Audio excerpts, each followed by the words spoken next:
Welcome to this special edition of the Iowa blog. I am your host, Craig Wynn. We live in a very dangerous world, worse than any time in human history. We're on the cusp of world war, and it is actually being caused in two different places for different reasons at the same time. We have belligerents in the United States and in the European Union that want to declare war against Russia and to escalate that war so that it doesn't just involve Ukraine, which has served as a willing proxy, but so that it includes troops and armaments from all of the NATO nations. It is certain to play out in world war with the death of millions, if not billions, if it isn't stopped. At the same time, we see anti-Semitism exploding around the world and Muslims salivating for their opportunity to exterminate Jews and eradicate Israel. It has particularly been horrific in Syria, where another failed plot by the United States, actually two of them, one to create ISIS and the Awakening program by General Petraeus, as he falsely claimed that he was arming Sunni jihadists to suppress al-Qaeda, even though he knew al-Qaeda did not and had never existed in Iraq. The true purpose was for Sunni Muslims to subdue the Shia Muslims that America had empowered through its invasion.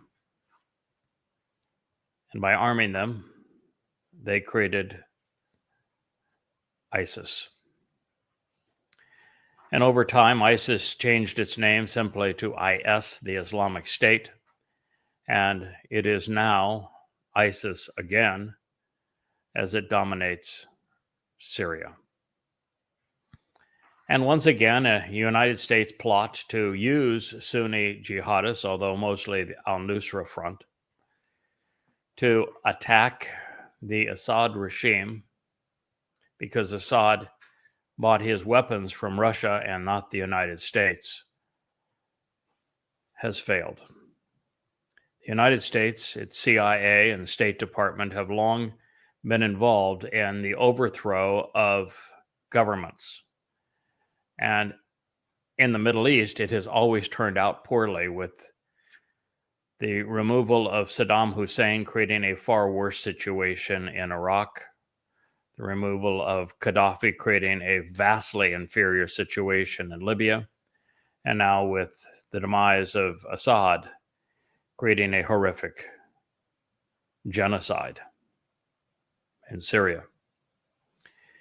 We have read the story that Yeshaya, the great prophet, painted in the 17th and 18th chapter of his prophetic portrait, and know that this horrific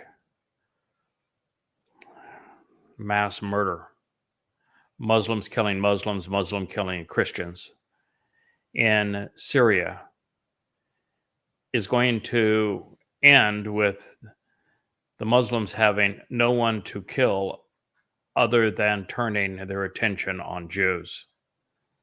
And this is particularly frightening for Israel, because one of the great miscalculations by the United States was that it thought that by having jihadists turn against the Assad regime, that it would make a better situation, not a worse situation, from Israel or for Israel, although that wasn't really part of their calculation. The calculation was simply warring with Russia and removing a Russian ally so that Syria would buy American weapons. But it assumed that with the Assad regime replaced, that there would be a chance of a military strike from Syria into Israel, not recognizing that the IDF has already shown that it can overwhelm any military attack on it, whether it is by Jordan, Syria, Iran, Egypt. The IDF is exceedingly effective at beating a military foe flying airplanes and driving tanks. What it is completely inept at is what we saw on 10/7, which is vast numbers of jihadists on motor scooters and on foot. It does not know how to respond. Still doesn't know how to respond. And so by replacing a government that would have wielded a military against Israel that was sure to be defeated, the United States malfeasance has turned Syria into a hive of warring jihadists, which Israel is ill-equipped to defend itself against. And the next 10/7 will be comprised of millions of murderous jihadists as opposed to a few thousand. Now, that is not to say that the United States is directly responsible for the apartheid and genocide taking place in Syria. Muslims are solely responsible for that. Muslims kill Muslims just as readily as they kill Jews. But the combination of these events and the rhetoric of Donald Trump, which is at times reassuring and times frightening. When he makes statements like Gaza is going to be turned into a resort and he's going to build emerald cities for the Gazans, for them to live in peace and free and in prosperity and the Sinai and in Jordan, when you recognize there is a 0% chance that's going to occur. And if it were to occur, it would actually be worse, not better, because they'd have unfettered access to weapons. You hear him say such things and you wonder, is he just trying to stir chaos? And then, he'll make statements which are clearly supportive of Israel against the militants. A second time doubling down and saying that there'll be all hell to pay if all of the hostages are not released. And yet the last time he said that, before the election, it was Israel that would have all hell to pay because they were forced to capitulate and trade thousands of demonic and demented terrorists for innocent hostages and dead bodies. The world is an exceedingly dangerous place. And to help resolve this, Yahweh, knowing that it would come, knowing that his people would still be estranged from him, knowing that there isn't a single, if you go back when we began, now 24 years ago, there wasn't a single Yehud that knew or used Yahweh's name. And he is the only source of their salvation. There wasn't one that recognized their Messiah or what he had achieved for them. No one acknowledged that he had fulfilled Pesach, Matzah, and Bakurim, or that Dod was the Son of God. Not a single Yehud knew the conditions of the covenant and how to participate in it. There were none that understood how the Moed Mikre, these invitations to the restoring witnesses, perform to provide the benefits of the covenant and how to capitalize upon them. It wasn't a single Yehud that knew what time it was and the overall plan, when the next harvest would transpire, when the homecoming would occur, who would be there. or that they were being invited back into Eden. And so with the world poised to destroy Israel and annihilate Jews, and with Jews unaware of everything that matters in their lives and being recalcitrant beyond compare, completely unwilling to even consider anything that God has to say to them. God came up with an ingenious plan. That plan is called the Choter. And the Choter is presented in the 11th chapter of Yeshaya.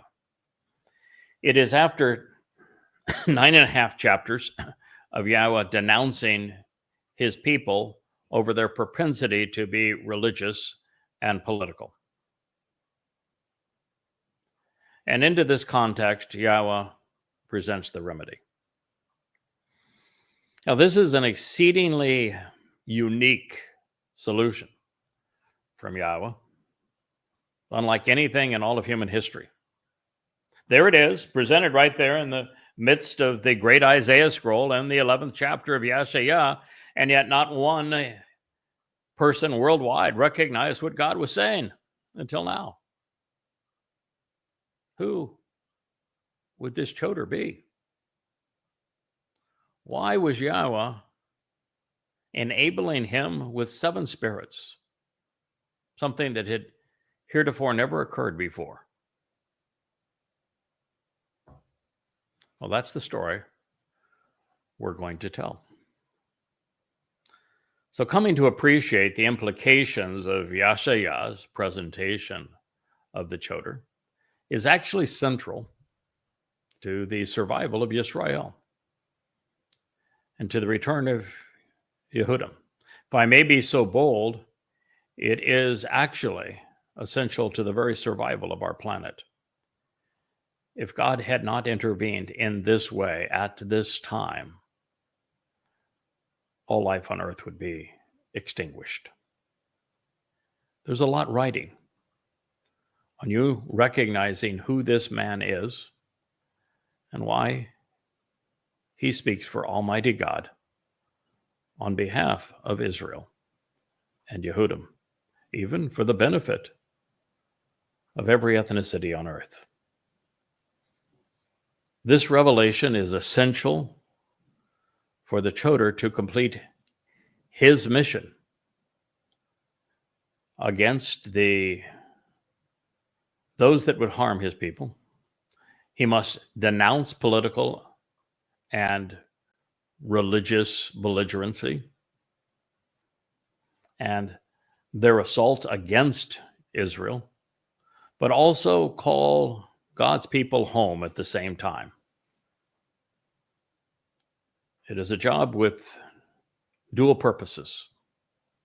So let's turn to it now. And as we do, we're going to pick up the narrative in context because it has a profound impact on our perceptions of the Choter.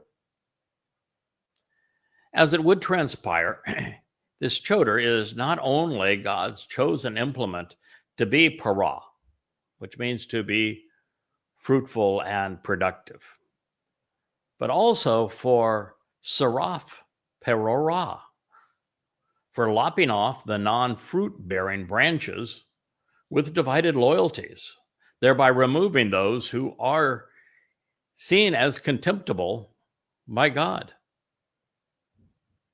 The Choter is an instrument that Yahweh intends to maratze, wield with tremendous force against the opinionated and against the thoughtless, perhaps with the hope of shaking some sense into them before it's too late. This makes the Choter a tool which is being deployed to fell the political and religious elite, even shafel, humiliating those that he brings down to earth in the process.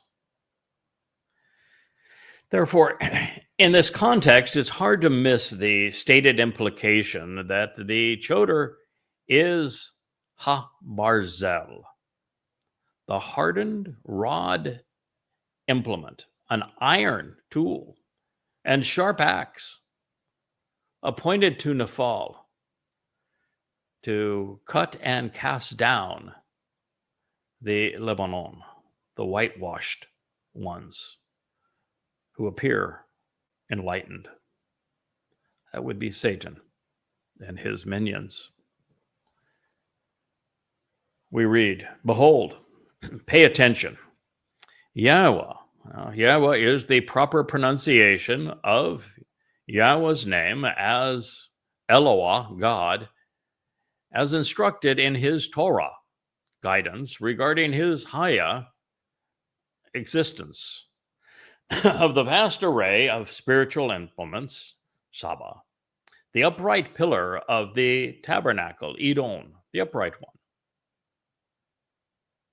He will lop off the ambivalent and non-fruit bearing shoots with divided loyalty, Saraf Parora, with tremendous force, Ba Metzarah, with a focus on completing the task. For there to be productivity back in the vine that is Israel, and the olive tree representing Yahudem, for the fields of barley and grain that are to be harvested. The weeds and the dead wood need to be pulled up and lopped off.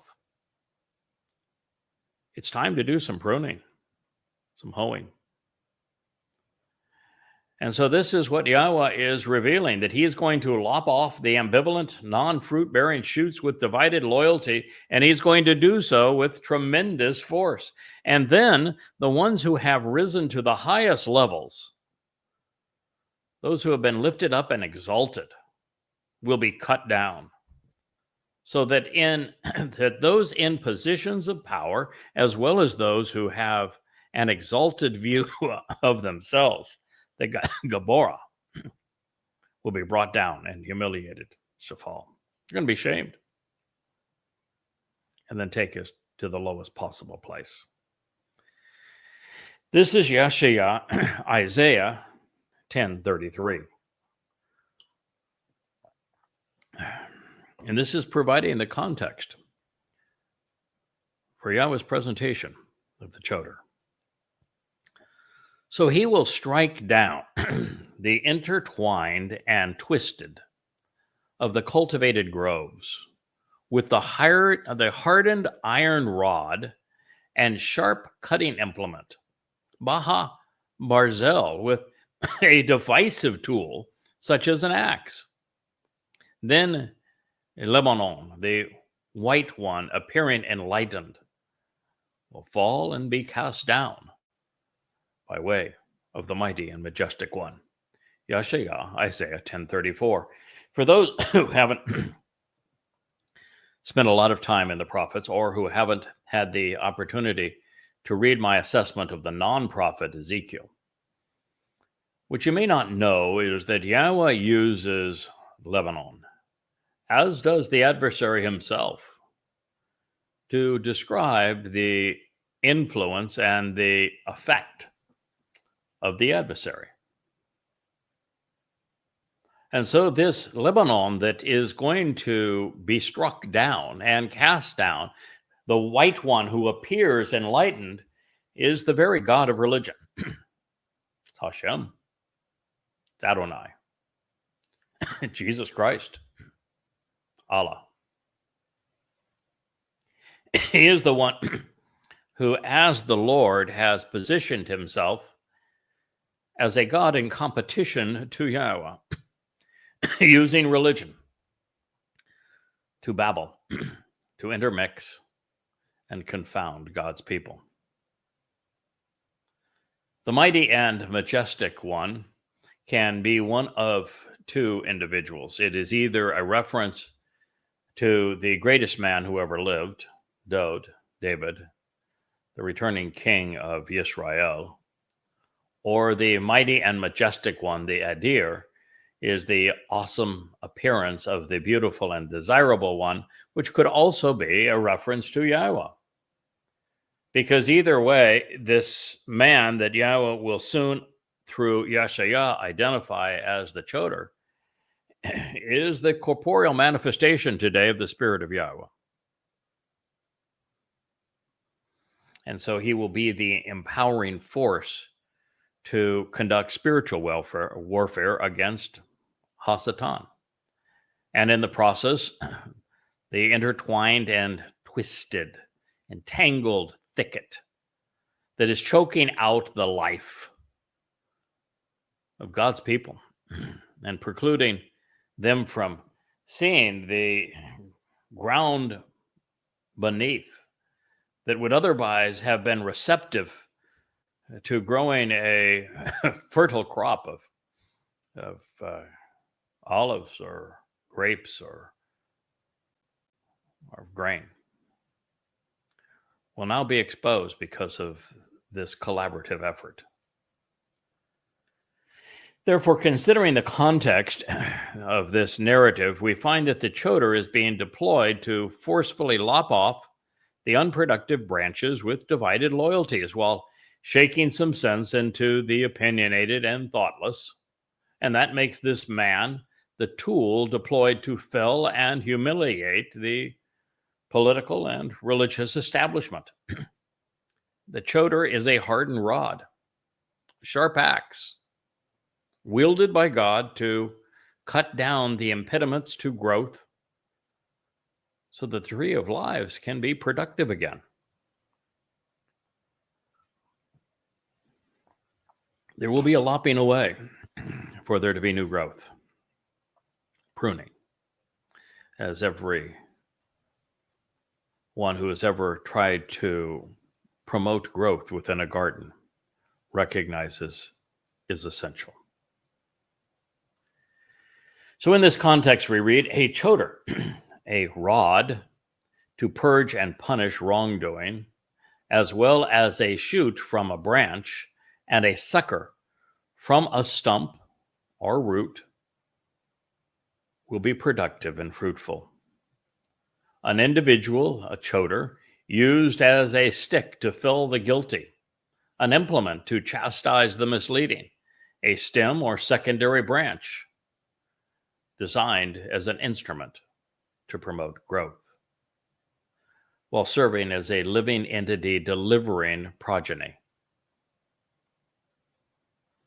will be actively extended for a period of time by means of the stalk, the original stump, even the root from which new growth can emerge, of Yeshai, so as to stand out and be noticed, drawing attention to the substance of existence.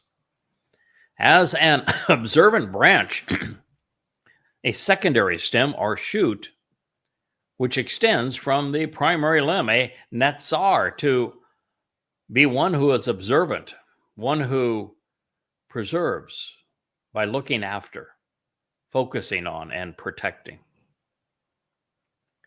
By means of his roots, which keep him anchored and steadfast, even nourished,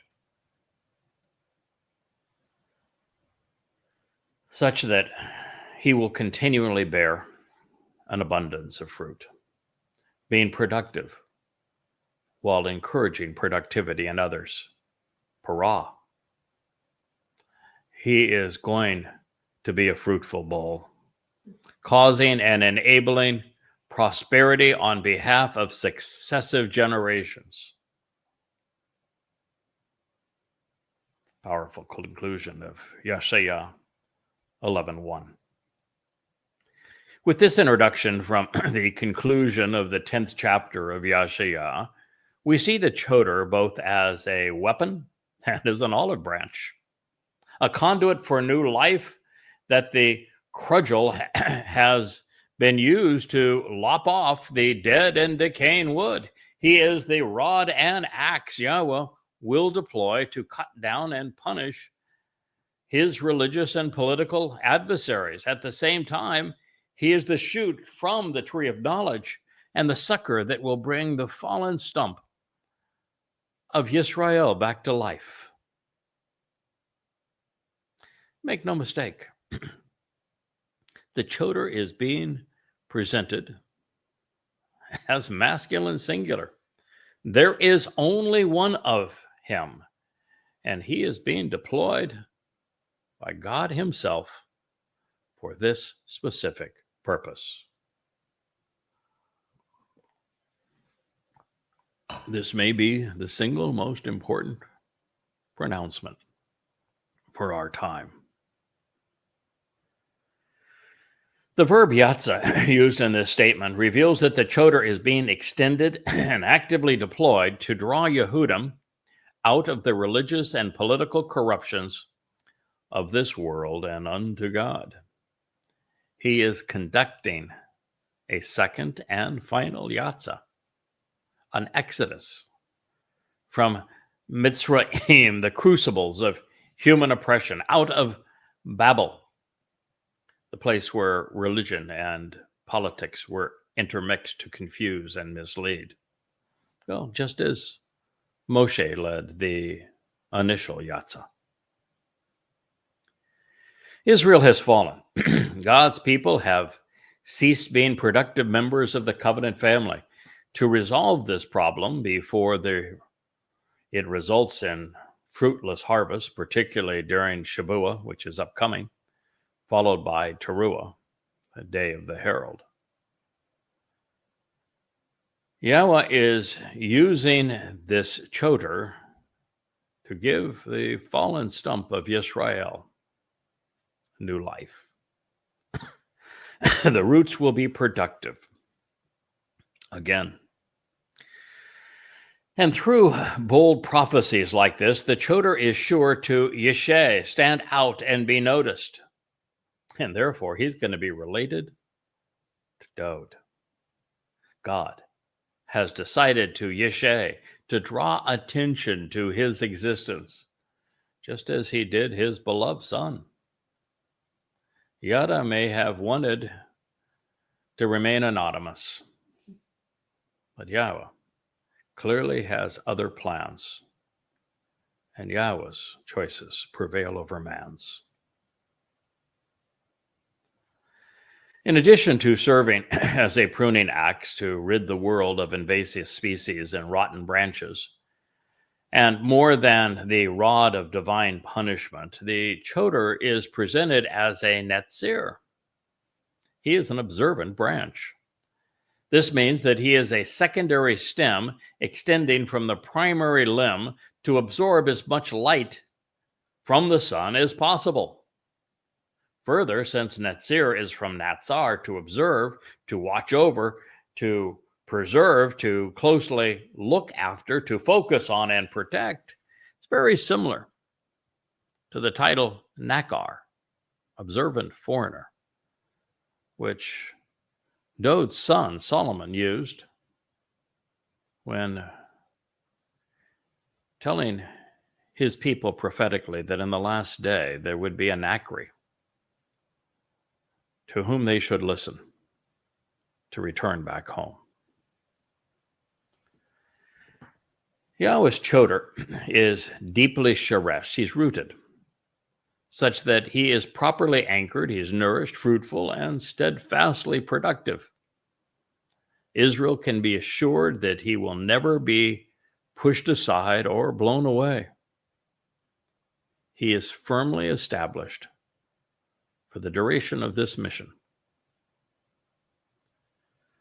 Now, with all of this known, Yeshaya very cleverly and subtly concluded this initial descriptive assessment by calling the Choter Parah. He is a productive and fruitful bull. This is the same thing that Yeshaya will say of this same man, calling the final Zeroah, the one cultivating the seeds of the harvest, Parah. 6 chapters hence, when depicting his rule during Shabuah and also during Teruah in Isaiah 17. There it is used to convey that the Adamah Parah, this bloody red man of the earth, will be especially productive and serve as a sacrificial bull on Yom Teruah, which is the day of the herald.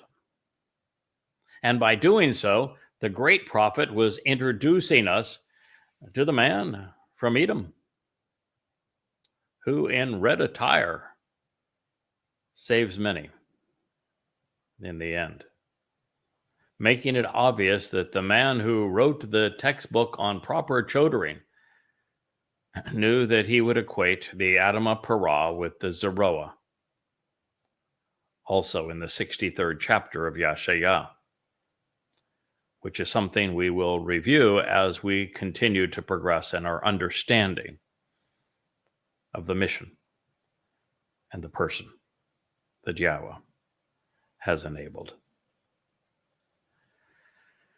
As a result of these references, we can clearly see that Yahweh's Choter, well, he's a rod to purge and punish wrongdoing, as well as a shoot from the branch and sucker from a stump or root, which will continually bear an abundance of fruit by being observant and being productive, by being responsive, encouraging productivity in others. Now, what God says next is said nowhere else in the entirety of the Torah and prophets. This mission means a great deal to the Almighty, and therefore to his people at this time. This is because the Spirit, the Ruach, the divine power, influence, and energy of Yahweh will settle and will remain on him. Nuach al-Hu, placed on him. She energizes and restores him. She is in alliance with him, dwelling and residing within him, enriching the association to assure the most favorable outcome. Well, the Spirit of Yahweh would be sufficient and in and of itself. The Spirit of Yahweh is what enabled Moshe. The Spirit of Yahweh is what empowered Dod to be such a great prophet, Messiah, Savior, and King. But there's more in this case. And you can say there's more in this case because the pickings were slim.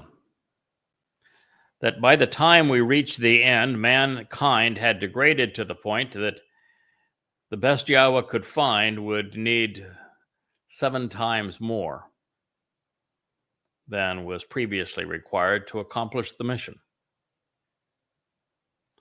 Or you could assume that, well, it's not humankind that has degraded, but Yahweh's people have distanced themselves from him to such an extent over the past 3,000 years that it would take nigh on a miracle to gain their attention again. That one man, even with the Spirit of Yahweh, would be insufficient. That Yehudim and Yisrael had gone so far away from Yahweh, erasing his name and negating everything he achieved through his beloved Son and our Messiah, Dod, and had done so for such a long time and such bitterness and rancor. It would take really everything God and man could throw at it to knock some sense into God's wayward and irascible people. The third option, of course, as we proceed in this and recognizing this unprecedented level of support for the Choter, is to realize how much is riding on the success of what he achieves in collaboration with Yahweh. And it is actually quite astounding.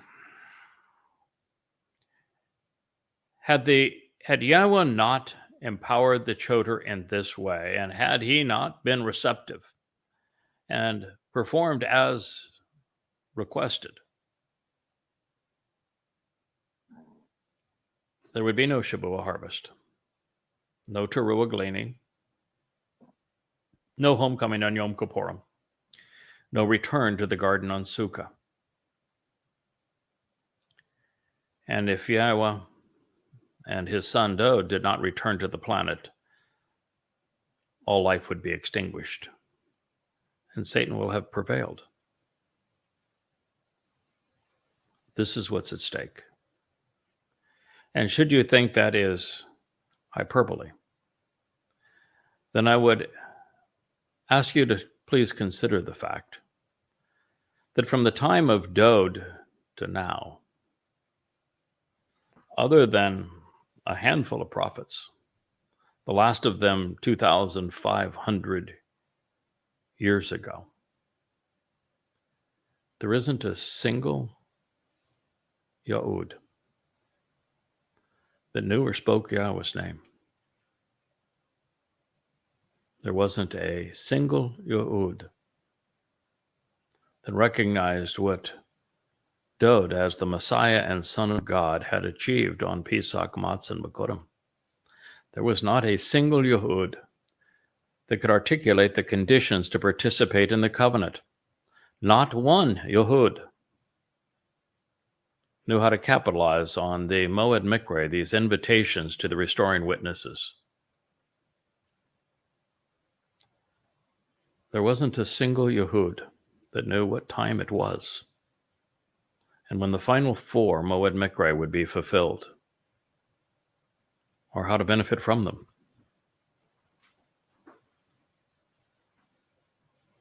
If it were not from what we have achieved over these past nearly 24 years and what we will achieve in the 8 years that remain,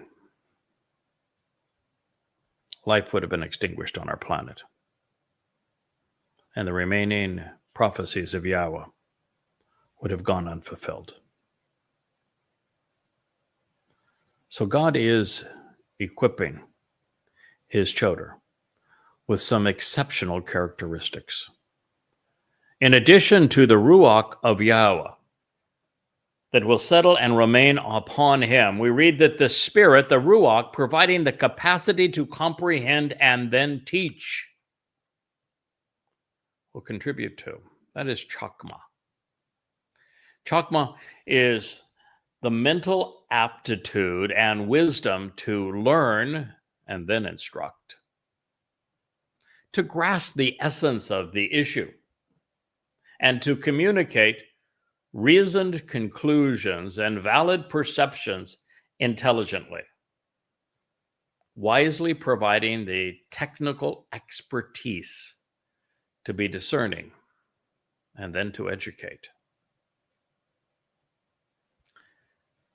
The Ruach of Chokmah, while enabling understanding by making the proper connections to reveal insights. The Ruach of Benah. Benah means to facilitate the propensity to ponder the process of information, to process this information in such a way that the individual is especially discerning and discriminating and judgmental, and therefore can make intelligent associations which lead to a conceptual comprehension, revealing how to respond after thoughtful consideration. Bien is the very personification of intelligence.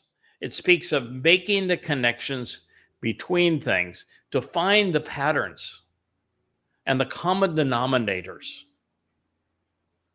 which leads to enlightenment. The Spirit, the Ruach of advice and counsel regarding the overall purpose of the complete plan. Etzah, essential and pertinent directions regarding how to properly respond, providing prudent consultation on the entire purpose and total proposal, delivering effective mentoring on how to deliberate the most important of all decisions. And the ruach of being emboldened and inspiring, powerful and strong, awe-inspiring, even victorious, exceedingly competent, and courageous. At a time, these things are all required. Wa Geborah. On how to be a poised and assured leader who is empowering, able to accomplish the mission and perform until it is complete, providing the aptitude and capability to confirm what is true, offering the mental discipline to be unwavering, championing the cause with integrity and character, always fighting to defend what is right fearlessly and with valor. From God's perspective, to be heroic, valiant. This is a fighter, a man who will never flee from the battle. The spirit, the ruach, of knowing and of knowledge, of being perceptive and discerning by learning, diath, of recognizing where to look for answers and acquiring information, of being aware of the evidence, of even where to find the proper evidence to search, and being able to differentiate what is relevant and accurate, discerning between fact and fiction, right and wrong, so as to recognize and acknowledge the truth from the lie. Diath is from yada, which means to learn and to know, to recognize and acknowledge, to consider and comprehend, to become acquainted and personally familiar, as well as to respect and revere, yirah, to appreciate the awesome nature and outstanding character, the superlative ability and the astonishing greatness, so as to be inspired by Yahweh. Yashayah. Yahweh delivers. 11:2. Nothing else like this. Not in the totality of the Torah, the Nabi, prophets, and the Mizmor Psalms, not even in the writings. This is the most profoundly important statement Yahweh has ever made regarding a particular individual at a certain time. You see, part of the fuss is that there's no time left. This is it. I am your last best hope. He'll either capitalize on what Yahweh has arranged to convey through me, or there are no more tomorrows. We are just 14 months away from the Shabuah harvest, and less than 8.5 years from Teruah, Kippurim, and Sukkah. And then it's all over. And it's not like you're going to have many opportunities between now and then, because we're very quickly approaching the time of Jacob's troubles, this 7-year period of horrors perpetrated around the world, and particularly abysmal attacks, horrendous attacks on God's people. just trying to survive is going to be job enough. And so you have really the next 14 months to pay attention and respond before all hell breaks loose. So the Choter is the first and the only person in human history to receive the seven spirits of Yahweh. And from this realization and the accompanying infusions of intellectual prowess, understanding, counsel, courage, competency, knowledge, and perceptiveness, particularly in association with developing a reverence and respect for Yahweh, well, this is a powerful package for an overwhelmingly important time than purpose. Now, if we were to put all of this together, Yahweh's implement is quite remarkable. The Choter is a rod to purge and punish wrongdoing, as well as a shoot from a branch and a sucker from the stump to be fruitful and productive. He will be actively extended for a period of time from the fallen tree and rootstock to stand out and to be noticed as an observant branch by means of him being deeply rooted such that he is anchored and steadfast. Deeply rooted, yes, indeed, and nourished. Able to continually bear an abundance of fruit, being productive while encouraging productivity in others, even as a productive bull. This is because the Spirit and the divine power, the knowledge and influence of Yahweh has settled and will remain on him. Align with him and energizing him, enriching and enabling him, empowering him. The spirit of providing the capacity to comprehend and then teach of wisdom, and the mental aptitude to learn and then effectively instruct, to grasp the essence of the issues and communicate reasoned conclusions and perceptions logically, judiciously, providing the technical expertise to be discerning and to educate while enabling understanding by making the proper connections to reveal insights, facilitating the propensity to ponder and process information by being perceptive and discriminating, even judgmental, making intelligent associations, which lead to a conceptual comprehension, becoming the very personification of intelligence.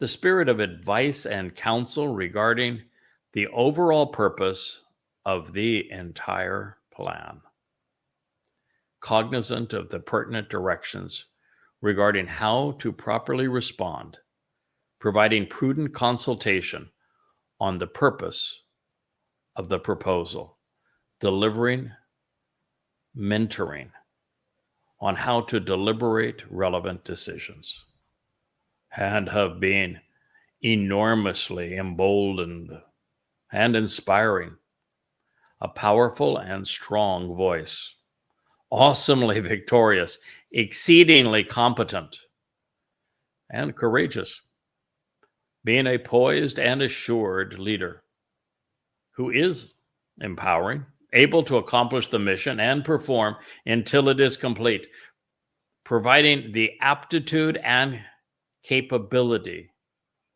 to confirm what is true, offering the mental discipline to be unwavering, and championing the cause with integrity and character, always fighting to defend that which is right,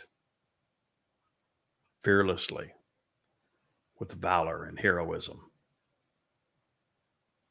The spirit of knowing and of knowledge, being perceptive and discerning by learning, recognizing where to look for answers, and acquiring the information such that he becomes aware of the evidence and is able to differentiate what is relevant and accurate, discerning fact from fiction, right from wrong,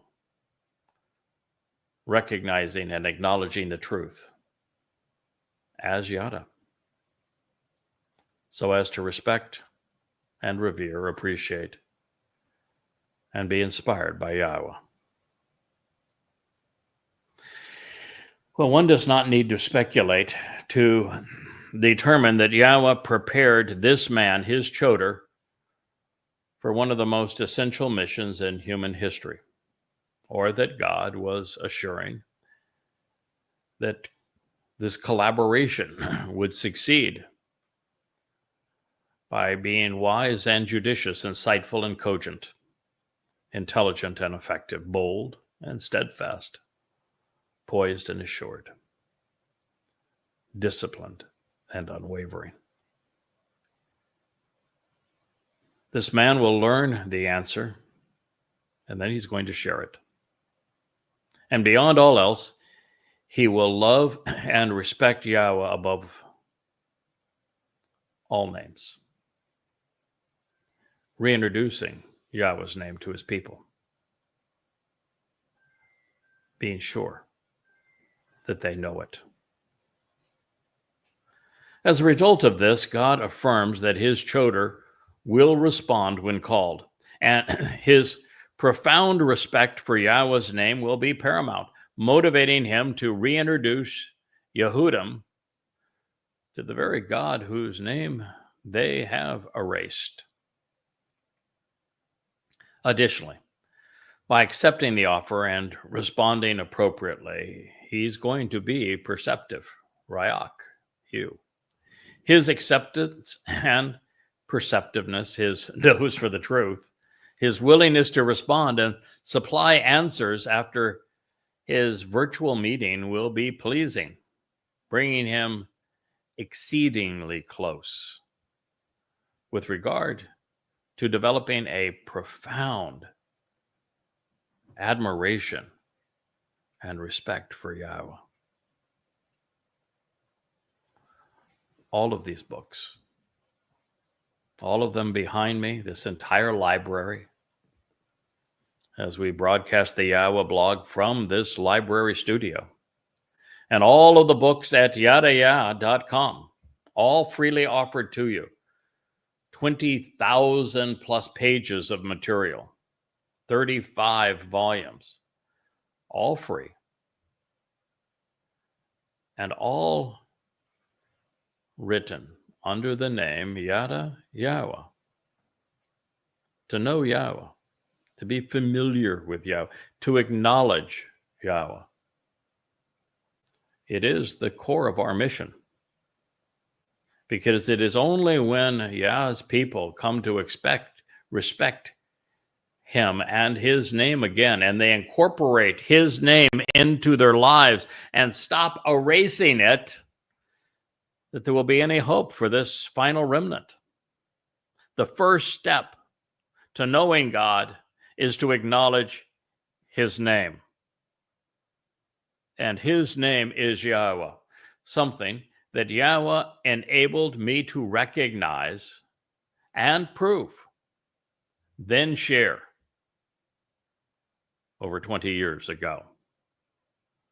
I was the first to present the correct pronunciation and the proper importance of Yahweh's name to the world in 2,500 years. I don't suppose that's a coincidence. Therefore, it will not be by an appearance or by a vision. Lo la marea. And it will not be through the visual form which can be seen, or any kind of spiritual revelation or miraculous vision or supernatural phenomenon. Isn't that amazing? After imbuing the Choter with an unprecedented support from the seven spirits, Yahweh said, no, it's not going to be by way of a spiritual revelation or a visual seen, a supernatural phenomenon, seen with his eyes, that he is going to decide, that he will confront the evidence as a discerning judge and make decisions. No, that's not going to be the way. Also, it will not be by hearsay, not by rumors or innuendo, not by word of mouth or that which is passed around person to person, nor by listening to information which cannot be verified, which wouldn't even be admissible in any court of law.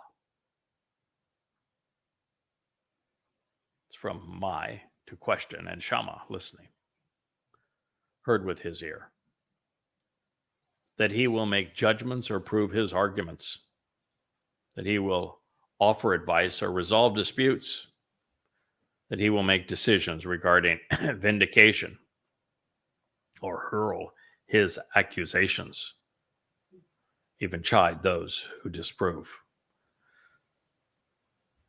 Nor will he use this approach to determine who and what is right in any debate. Yeshaya 11:3. Well, prophets are either afforded visions or future events, so they can perceive what's going to happen, or they listen to and report the words God shares with them verbatim, such that they are always accurate and reliable. False prophets, however, are provocateurs of hearsay. The Choter, by contrast, will be distinguished by an entirely different approach. With the benefit of the Ruach spirit of Yahweh settling upon him, he will use spiritual chokmah, intelligence, giving him the capacity to comprehend what all others have missed. Yahweh will expressly enable him to make the appropriate connections that none have seen before, to understand God's testimony. Therefore, he will share a plethora of profound and previously unheralded insights, thousands of them. And because his conclusions will all be deduced from the Torah and prophets, his witness will be readily validated and easily proven. It was ingenious by Yahweh. There wasn't any time left to validate his witness should he have been a prophet, someone who could have foreseen what was going to occur, write it down, and then when it occurred, it would prove him right. Well, by the time that these things are occurring, it's too late. So there's no purpose of having a prophet. It wouldn't accomplish anything. But should Yahweh be able to equip this unique man as his Choter, give new life to the falling stump that was Yisrael, such that he could deduce from what the prophets had written, which had already been proven valid, and to use their testimony to draw reasoned conclusions which lead to understanding, which then equip his people to respond appropriately to him, then it's all there. Absolute proof that what he is saying comes from God, and no way to argue with it. Total validation and complete understanding. It was ingenious, an entirely different approach for an entirely different time. That's good news, and it's, well, good news, but in a very different way. The job was relatively easy for God's prophets, not for two of them. The two prior Zeroah had a tough go of it. Israel's tough to lead, Moshe and Dod. But the other prophets, their responsibility was to listen to what God said and convey it. How do you go wrong? God says, this is what's going to happen, and you say, this is what's going to happen. That wouldn't be the way it's going to work with the Choter. Oh, the Choter would have to use Chakma and Bana and Dayat. Choter was going to have to be discriminating, discerning, judgmental. He was going to have to apply a very disciplined approach to learning. He was going to have to study the Torah and prophets as never before. With an open mind, he would have to look at what the words God said actually mean, examining them from the oldest possible extant sources, such as the Dead Sea Scrolls, and then scrubbing them of the Masoretic diacritical marks to look at what the letters themselves convey, applying the original moods and stems and conjugations, such that he would know the nuances that are being conveyed through each of these words, and doing so in a way that had never happened before. There's lots of people that say, this happened to so-and-so, and so said this, and therefore this was the result. That's not what Chakma and Bien enable.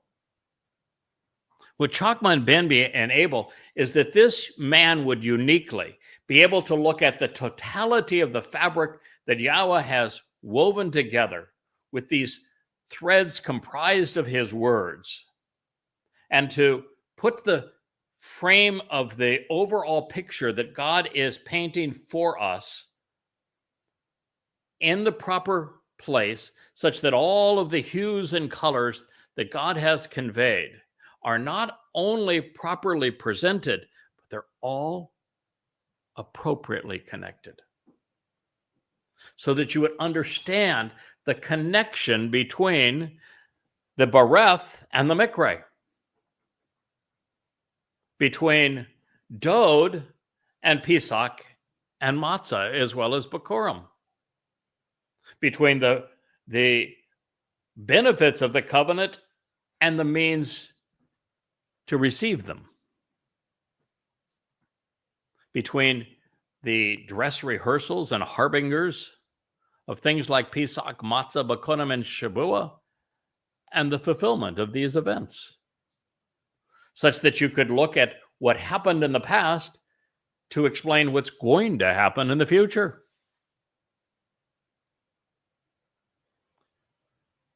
Insights, of which there are many thousands, many of which are really profound, life-altering, transforming, are presented in these books behind me and on the shelf at yadayah.com, and as part of this Yahweh blog. Thousands of them, which are unheralded, meaning no one has ever conceived them or shared them previously, all of which were deduced this exact same way. Now, the reason that's good is because it's based upon logic. It's based upon being on evidence and reason, things God values. And that because it's based upon evidence and reason, you can do as I have done, which is eliminate faith. I don't believe, I know. It's a much more powerful position. And then you can take knowledge and expand it into the single most powerful force in the universe, understanding. This is the result of this process. It is the gift that Yahweh and I are giving you. It's why the books are so long. It's why these shows go on and on. There's a lot to learn, a lot of connections to be made, a great deal to share. Because we want you to go from being unaware to knowing, and from knowing to understanding. And even then, the single biggest obstacle to that is clearing away all of the religious muck of Judaism, of Christianity, and of Islam, so that you're in a position to actually perceive the truth, to see it clearly. uncluttered by all of the lies. A very different approach, but with a very powerful benefit. And I want to tell you that what we're doing together in this process does not end with the Shabua harvest or the Teruah gleaning or with the sacrifice of the Adamah Parah or of the homecoming of Dod and Yahweh or of the return to the garden. When Yahweh inscribes his Torah inside of his children, of the covenant family, it will be our job to help elucidate it, to explain it, to make it pertinent in people's lives forevermore. And besides that, we as part of the inheritance we're receiving through the covenant are being given the entire universe to explore. And doing so is going to require a great deal of understanding and judgment and both opportunity and restraint as we go out and conceive life and return to share our experiences. And in doing so, with the wide variety and unique nature of every covenant member, there is going to be a supreme leader, Dod. And leaders do not effectively manage and shepherd such a large flock alone. And so the Choter and those associated with him will be engaged for a very long time, helping more people, even when we're back in the garden, appreciate all that God has in store for us. So for the first time in thousands of years, and as a result of the Ruach of Etzah, Yahweh is going to reveal his entire plan from beginning to end, from the garden to our return to Eden, which once again, the very first time that has been presented as the process of the past 6,000 years was in these books and part of the Yahweh blog. The reason we learned so much about Eden is that God is bringing us back. That is what Sukkah represents, camping out with God and a planet restored, where the conditions that were experienced in Eden are returned to the earth. So we're not only telling God's complete plan and story from beginning to end, we're providing all of the pertinent details and directions along the way, and also in the nick of time, such that this will make it possible for the prudent to deliberate and decide how to respond to all Yahweh is offering before it is too late.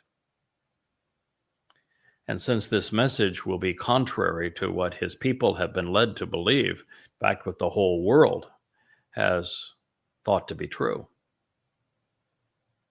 Boy, do I ever see that on X. I mean, I am supported by covenant members, but overall, man, it is one man against the world. The Choter, therefore, must be as Dod was, Gabora, as Dod is, as Dod will always be, empowered, making him exceptionally capable and courageous. Second only to Dod himself, as God presents Dod as Gabriel, God's most courageous and capable man. As such, my friends, it would be highly unwise to quarrel with him. Obviously, this is an unprecedented situation and on previously unheralded individual.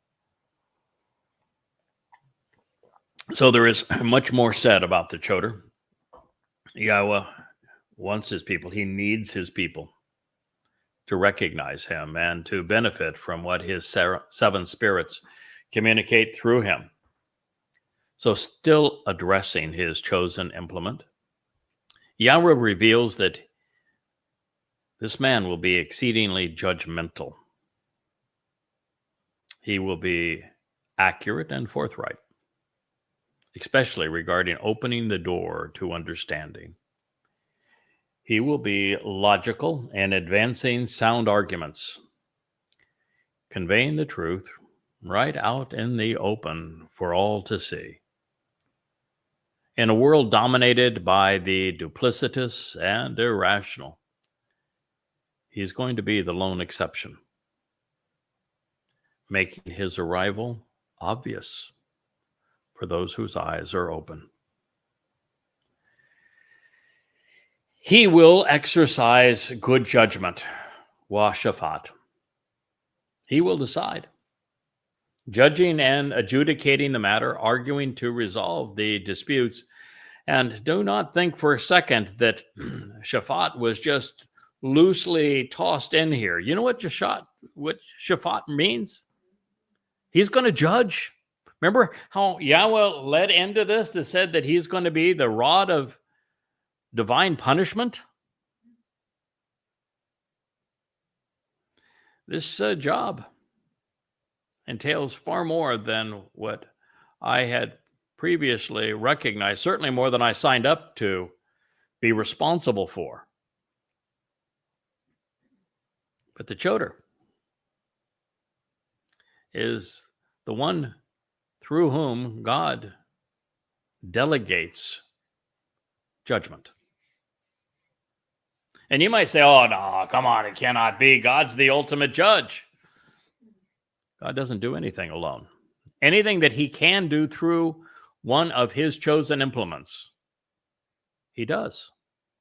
Yahweh didn't go into Mitzrayim alone. Certainly he was capable, but it's not the way he works. He chose Moshe.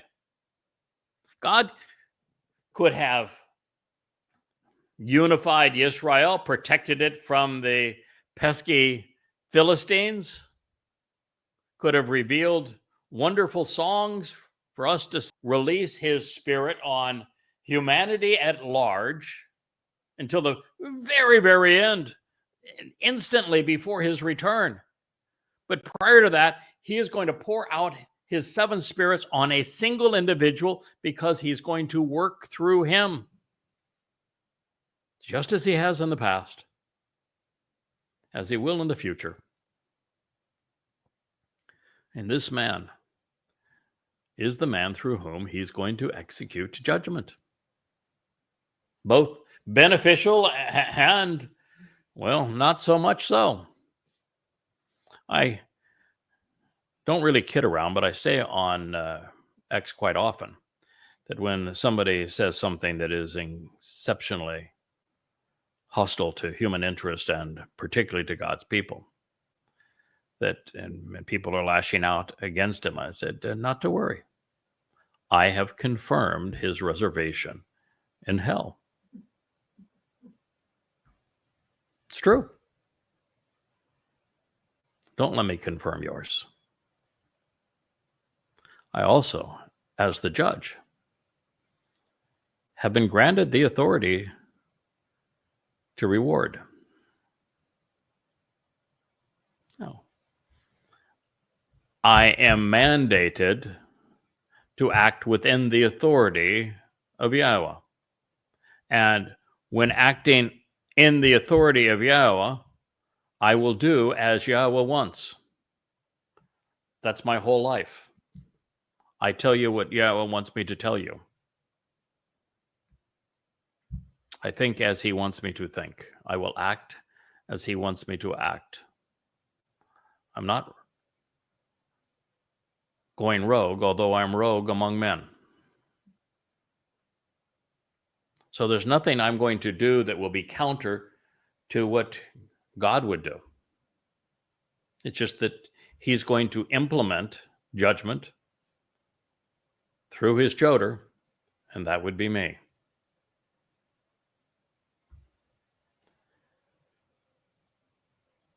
So he will be the judge and exercise good judgment at the same time. By seeking to be accurate, honest, and forthright, Tzedek. As I said, even though Yahweh has chosen to exercise judgment through the Choter, and the Choter is rogue among men, he is not rogue with God. He takes his responsibility very seriously. Heck, I'm 70 years old and I work 95 hours a week at this. I have worked 95 hours a week at this now for 23 and a half years.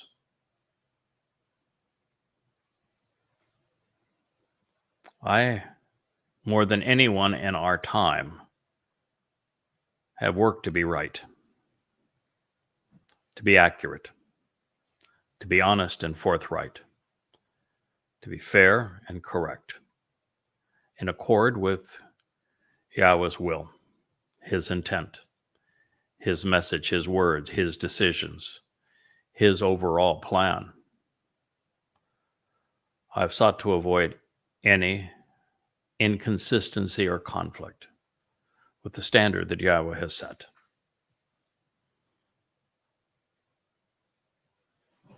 And this is particularly true with regard to opening the doorway for discernment, Dal, with advice on providing the way for a few, with spoken words to disclose the entrance on behalf of the unpretentious and socially disenfranchised from Dala, to draw conclusions and thus be discerning.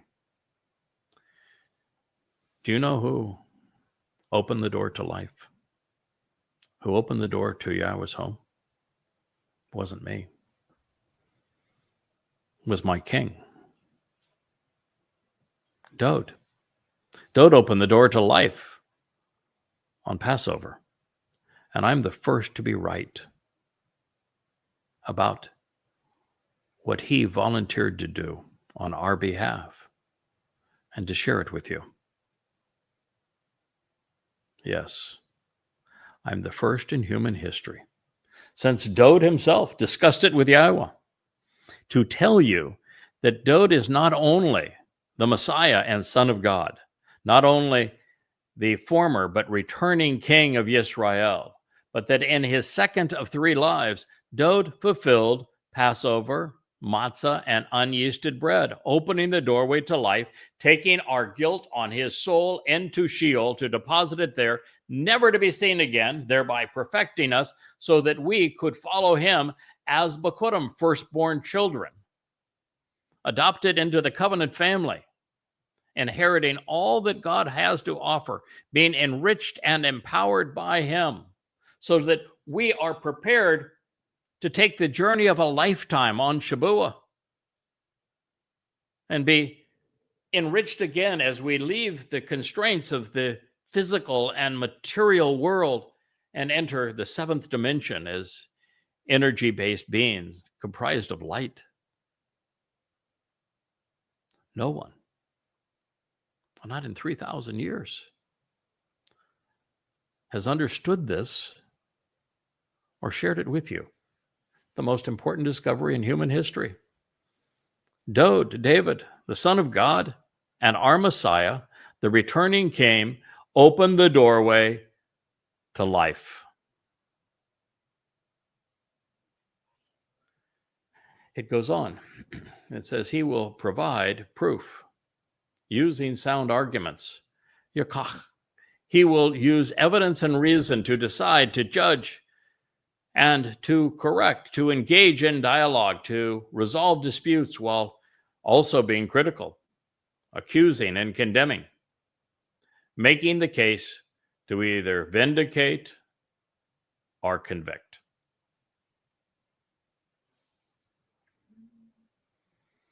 With everything out in the open and doing so fairly. on behalf of the sincere and responsive who are seeking straightforward answers. Ana, who reply, of the earth. Eretz. Yeshayah, salvation is from Yahweh. Isaiah 11:4, and this is only in part. At a time when being judgmental is harshly criticized and accuracy is no longer a justification for telling the truth, when discernment isn't respected and being discriminating is no longer vogue, Yahweh's Choter will be unlike any other. And among the many attributes that set him apart will be his willingness to be confrontational, verbally chastising and incapacitating the religious and political who have led so many astray. All the while, providing the evidence and proof, using sound arguments to make his case on behalf of Yahweh and his people as well as his son. That is why there are 20,000 pages of books sitting behind me. That is why I have been doing this for nearly 24 years before speaking to you. I am now the reservoir of all of the information and understanding that I have gleaned over that time. And it is at this time that Yahweh said, we've written enough books. One more book isn't going to make much difference, not after all that you have written. But what will make a difference is you speaking directly to my people. And that was the birth of the Yahweh blog. Now, just 2 months ago, that we began this process. And throughout it all, we have endeavored to provide the proof that our arguments are sound regarding Yahweh's name, regarding the achievements of his beloved son, regarding the Bereth covenant and the Mikre that deliver on those promises. We're here to reintroduce you, Israel, to the God whose name you erased, to the son you disowned, and to bring you back home. You know, in a very real way, while this sets the, Choter up as somebody who is, special in the sense that he has been called by God to provide the most important mission of our time, to serve in this way. I really am nothing but your servant. And when you really get down to it, it's no different than was Moshe and Dode before me. We're here to serve you.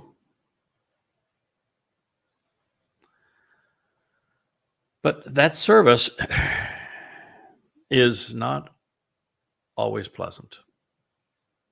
And that is because, well, Yisrael, you haven't always been pleasant. So this says, in addition, he will strike, verbally attacking and disabling, nakah. He will confront, crippling and incapacitating, sarcastically mocking, chastising and judging, while pointing out the irony of it all to ravage and defeat those living within the material realm with the rod and with the staff of his mouth and thus his voice. Remember when we began this and the end of the 10th chapter of Yeshayah, and we learned that the Choter was not just a stem off the main branch and a sucker from the original fallen stump that would bring forth a new life, but he was also an axe to chop away the dead wood. And he was an iron rod through whom God would execute divine judgment. God doesn't want you to miss that point. In addition, the Choter, he will strike, verbally attacking and disabling, confronting, crippling, and incapacitating, sarcastically mocking, chastising, and judging, pointing out the irony of it all to ravage and defeat those living in the material realm, using the rod and the staff, ba Shevet, on behalf of the nations and tribes with the implement of his mouth and thus his voice. That wasn't true until Yahweh asked me to not change what we had to say, but how we said it. To go from his and my love affair with the written word to the passion and emotion of the spoken word, to the ability to reach more people in a way that more are likely to listen and respond. And so the tool that is being wielded by Yahweh is my mouth. This is not unique for Yahweh. Do you recall what he said to Moshe? When Moshe said, I've got a speaking problem and don't pick, well, you pick a wrong guy. Something to that order. Might have been a paraphrase. What did Yahweh tell him? Who made your mouth? Don't you think I'm able to use it? And that's why when he speaks of Moshe, he said, the unique thing about Moshe, this is when Miriam, who was embittered and wanted to claim that she also spoke for God. Yahweh said, the difference is with Moshe, I speak mouth to mouth. Mouth to mouth means that Yahweh spoke through Moshe. He did exactly as he told Moshe he was going to do. He spoke through him. The voice of Yahweh came through Moshe. When the children of Israel said, we never want to hear directly from God again, we never want to see him again, God says, okay, no problem. He spoke through Moshe, and then through Daud, and through his prophets, and now through me. Yahweh, particularly in Yashayah, this textbook on proper chotering, explains that the choter is the kol voice of Yahweh at this time for God's people. Think about the consequence of that mistake 3,400 years ago, when you, as the children of Israel, told the creator God of the universe, who had just saved your sweet ass from being slaves and enduring genocide in what was apartheid, Egypt. And you told them, I don't want ever to hear directly from you again. Well, guess what? You got me. So now I'm the kol of Yahweh.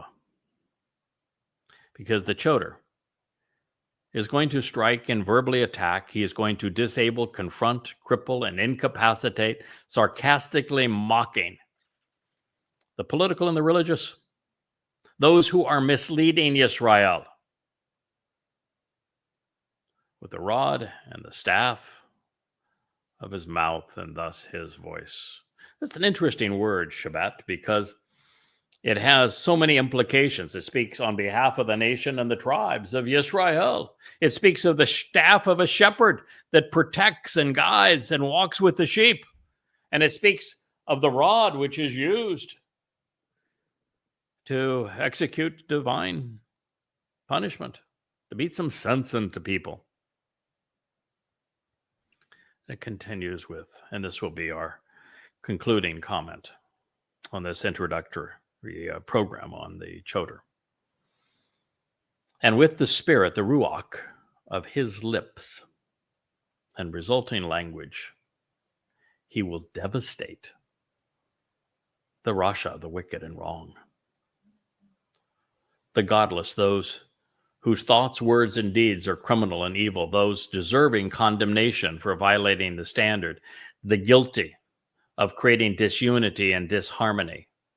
This is translated from 1Q ISA, the great Isaiah scroll. Yashayah, salvation is from Yahweh, Isaiah 11:4. The inclusion of Shebet, rod, and staff of his pay, mouth, reaffirms what we discovered about the Choter when considering the 10th chapter of Yashayah. He's going to be unlike anyone since the great prophet Isaiah himself, equal parts condemning and commending, excoriating the religious and political while attesting to Yahweh's alternative.